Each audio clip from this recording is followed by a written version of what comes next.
प्रिय विद्यार्थियों, आज मैं आपको आधुनिक भारत के इतिहास में क्षेत्रीय शक्तियों का उत्थान पढ़ाने जा रहा हूँ। सत्ता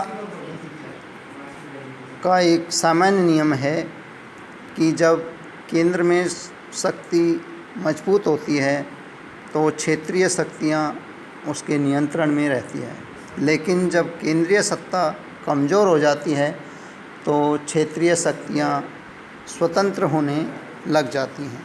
वैसी ही स्थिति मुग़ल सम्राट औरंगज़ेब की मृत्यु के बाद यानी 1707 ईस्वी के बाद मुग़ल साम्राज्य का पतन शुरू हो गया था।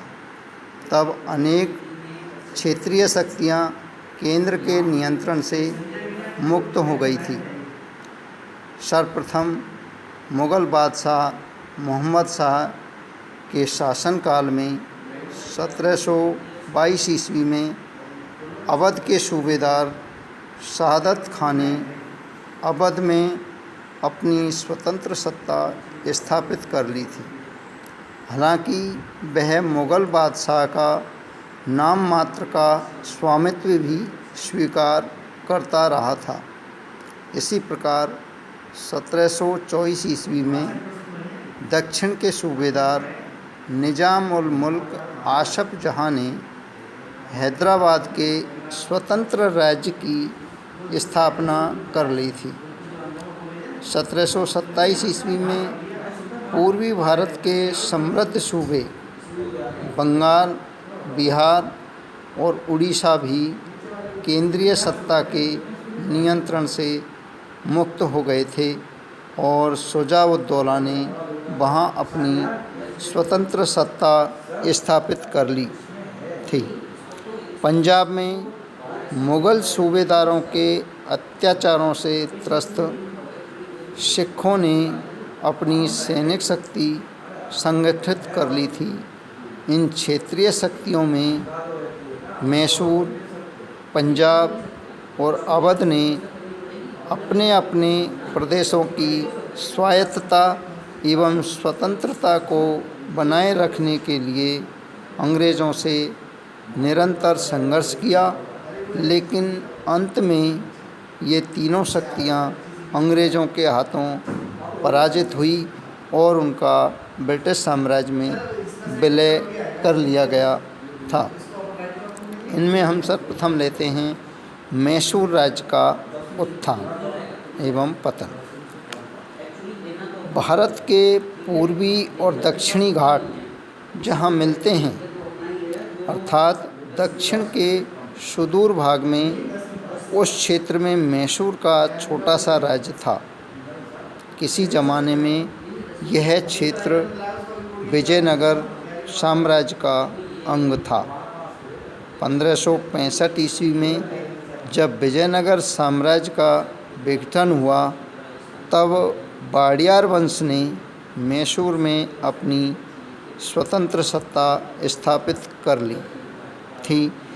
इस राज्य पर इस वंश के हिंदू राजाओं ने लंबे समय तक शासन किया। यद्यपि 1704 ईस्वी में उन्हें औरंगज़ेब की अधीनता स्वीकार करनी पड़ी। 18वीं सदी के मध्य में मैसूर पर चिका कृष्ण राज का शासन था, परंतु नाम मात्र का शासन था। शासन की समस्त शक्ति देवराज तथा नंदराज नामक दो भाइयों के हाथ में थी। इन दोनों मंत्रियों के समय में ही मैसूर में एक अन्य सैनिक अधिकारी हैदर अली का प्रभाव बढ़ता गया और अंततः 1776 ईस्वी में सेना की सहायता से हैदर अली मैसूर का सुल्तान बन बैठा। मैसूर राज्य ने 18वीं सदी के अंत तक भारत के इतिहास में महत्वपूर्ण भूमिका निभाई। अंग्रेज़ों से डटकर लोहा लेने वालों में मैसूर राज्य के हैदर अली और टीपू सुल्तान के नाम प्रमुख हैं। इनमें हम हैदर अली का उत्कर्ष लेते हैं। सबसे पहले तो हैदर अली का जन्म 1722 ईस्वी में मैसूर राज्य में बुदीकोट नामक स्थान पर हुआ था। हैदर अली जब 6 वर्ष का था तब उसका पिता फतेह मोहम्मद, जो मैसूर राज्य की सेना में सैनिक अधिकारी था, एक लड़ाई में मारा गया। बड़ा होने पर हैदर अली भी मैसूर की सेना में सैनिक अधिकारी बन गया। हैदर अली बिल्कुल निरक्षर था, किंतु असाधारण प्रतिभा का व्यक्ति था। उसकी युद्ध शैली एवं कुशलता से प्रभावित होकर मैसूर के शासक नंदराज ने उसे डिंडुगल किले का फौजदार बना दिया। लेकिन 1761 ईस्वी में हैदर अली ने सेना की सहायता से नंदराज को पराजित कर सत्ता अपने हाथ में ले ली। जब मैसूर के दीवान खांडे राव ने इसका विरोध किया तो हैदर अली ने उसे भी कैद कर लिया। इस प्रकार हैदर अली ने डिंडुगल का फौजदार बनने के बाद अपनी शक्ति बढ़ाना आरंभ कर दिया था और 1776 ईस्वी में जब मैसूर के राजा यानी नंदराज की मृत्यु हो गई, तब हैदर अली ने स्वयं को मैसूर सुल्तान घोषित कर दिया। हैदर अली के इस उत्कर्ष में उस समय की परिस्थितियों ने उसे भारी सहायता पहुंचाई थी। आंग्ल फ्रांसीसी संघर्ष से कर्नाटक की समृद्धि का नाश हो चुका था। पानीपत के तृतीय युद्ध यानी 1761 ईस्वी में मराठों की कमर टूट चुकी थी और हैदराबाद का निज़ाम अर्थात नासिर जंग निर्बल और लाचार बना हुआ था। हैदर अली की बढ़ती हुई शक्ति पर रोक लगाने वाला कोई नहीं था। उसका उत्कर्ष उसकी सैनिक और राजनीतिक योग्यता तथा व्यक्तिगत परिश्रम पर भी आधारित था। अतः दक्षिण में फैली अव्यवस्था का लाभ उठाकर हैदर अली ने अपने राज्य की सीमाओं का भी विस्तार कर लिया था। अब हैदर अली का मराठों से संघर्ष किस तरह से होता है, इसको हम आगे पढ़ते हैं। हैदर अली और मराठे 1762 ईस्वी से 1778 ईस्वी तक हैदर अली मराठों के विरुद्ध अपनी स्थिति सुदृढ़ करने के लिए अंग्रेज़ों की सहायता प्राप्त करने का असफल प्रयत्न करता रहा। किंतु हैदर अली की बढ़ती हुई शक्ति से न केवल अंग्रेज़ बल्कि निज़ाम और मराठे भी चौकन्ने हो उठे थे। 1764 ईस्वी में मराठों ने मैसूर पर आक्रमण कर दिया।